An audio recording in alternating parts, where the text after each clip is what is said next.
It's a beautiful spring day here in Santa Fe, New Mexico, and I'd like to be filming outdoors in a place that looks like this, but it's springtime in New Mexico, where the wind is something like 100 miles an hour and you can't hear anything. You have to wear goggles, and I'd have to lash myself to a stop sign to keep from getting blown away. So instead, I'm in my garage, and this video is going to be a Valentine to a motorcycle I don't think I'll ever sell. My good old Yamaha SR400. I started this project, the Poor Man's Motorcycle Club, because I know it's possible to buy a bike for $3 grand and have an unbelievable amount of fun, get your money back out of it when you're done. This is probably the emblematic poor man's fun machine. This is the SR400 by Yamaha. It's a single cylinder. They started making these in 1978. They made them for 40 years with almost no changes. They did put a disc brake on the front and a fuel injector, so this thing has no choke and no idle. It fuels perfectly.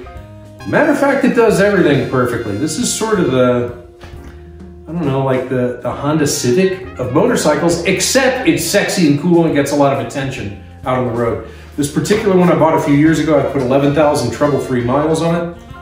Just the occasional oil change. I like the fact that there's no oil pan. The oil is mostly in the frame on this bike. It's very minimalist and very old school. A lot of steel, very little plastic. Kickstart only. There's not even a place to put an electric starter on here.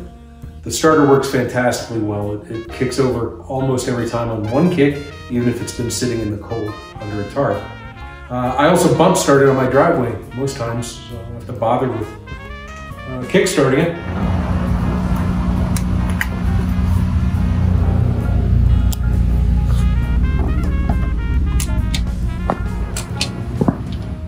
The analog speedometer works even if the engine isn't running. Keep an eye on it. When it hits 10 miles an hour, drop it in gear. You're seeing an aftermarket seat. The first owner put that on here. This is the factory seat. It's very thick. The reviewers love this. But I like the cafe look, so I'm leaving it alone. He had also put these Clubman bars on it. The factory bars are a little more upright, but I left those two mods alone, and I think it came out great. Let's look at some of the highlights that makes this thing so easy to live with, and then we'll ride. I love spoke wheels. I love the chrome steel fenders. I love the old-timey rubber gaiters. I love the big, gnarly, single chrome steel headlight you can see from a mile away. I love the mirrors. Oh, hello. I love the mirrors. Have you ever noticed that motorcycle mirrors suck? These don't. They're the right shape. They're placed just right. Again, they're chrome.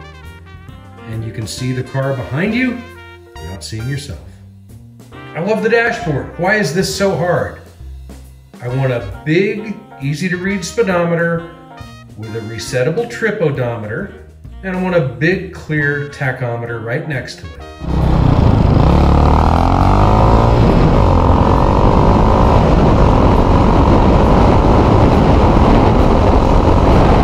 The fuel tank is cool. This one is in onyx, and because it's got the sort of mysterious Yamaha tuning fork logo, a lot of people don't even know what it is I'm riding. This thing gets mistaken for an old English bike pretty often. If there's anything more reliable in life than a one-cylinder Japanese engine, I don't know what that would be. Kickstart. A sight glass to tell you when the piston's in the right place to kickstart it. This part of the process is easier to do than it is to demonstrate or talk about. What's going on is, as I press the kickstart lever with my right foot, it makes the piston go up and down. And the sweet spot for kickstarting is when this single piston is just past top dead center. When that happens, the sight glass will turn silver. Boom. A thumb lever for decompression.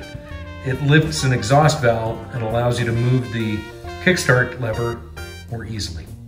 Single key operation with an integrated fork lock. Now the ignition cylinder looks like hell on this one because of an ill-fated burglary attempt in good old Albuquerque. But if you turn this key all the way to the left, it locks the fork. And the key also does the gas cap.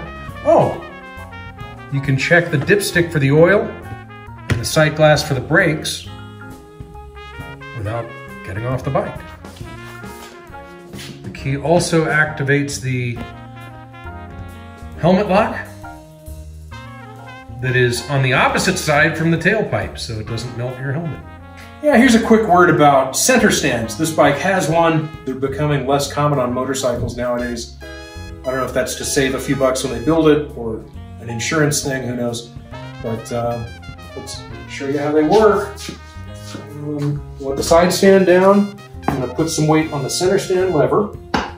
And then I'm going to push the bike away from me until I feel both legs of the center stand on the concrete. It's pretty easy to feel. Okay, it's on the ground now. Here's the part that's not intuitive. You don't pull back on the motorcycle. You grab something real sturdy like a piece of the frame, and I'm going to pull up while I step down on the lever. And there she goes, 350 pounds. It popped right up. And the front, you can have it on the ground or off. You can have both wheels off. You can have just the back on the ground. Very handy for working on the bike. And it's great to have the center stand because then you can have better access to the rear bike, get a lot more work done. Can I stop now? I'm very hungry. I'll tell you when you're hungry.